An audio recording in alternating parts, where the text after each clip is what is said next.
Welcome to our channel. Today we how to deploy APIs with Twilio, detailed guide step by step clearly. To deploy APIs with Twilio, begin by creating a Twilio account if you haven't already. Once you've logged in, navigate to the Twilio console. Next, choose the programming language you wish to use for your API integration. Twilio supports various languages, including Python, Node.js, and Java. For this guide, we will use Python as our example. Start by setting up your development environment. Make sure you have Python installed on your machine. You can check this by running Python version in your terminal. Next, install the Twilio SDK using pip with the command pip install Twilio. After the installation is complete, create a new Python file for your API. In this file, import the Twilio client with the line from twilio.rest import client.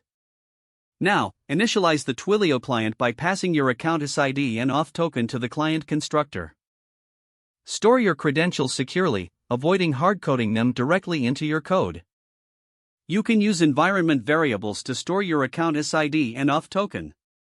To retrieve these, use the OS module with os.environ.get, Twilio_account_SID, and os.environ.get, Twilio_AUTH_token. Now, it's time to build a simple API endpoint. For this example, let's create an endpoint for sending an SMS. You can use a framework like Flask for this purpose. Install Flask using the command pip install Flask. In your Python file, import Flask with the line from Flask import Flask request.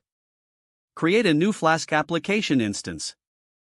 Define a route using a decorator, such as @app_route, /send_SMS, method satface post. In the route function, extract the phone number and message from the incoming request. Use the Twilio client to send the SMS using the client.messages.create method. Make sure to handle possible exceptions using try and except blocks for robustness. Once you've set up the SMS sending logic, run your Flask app. You can start the Flask server with app run, debug. Don't forget to like this video and subscribe to our channel for more step-by-step tech guides.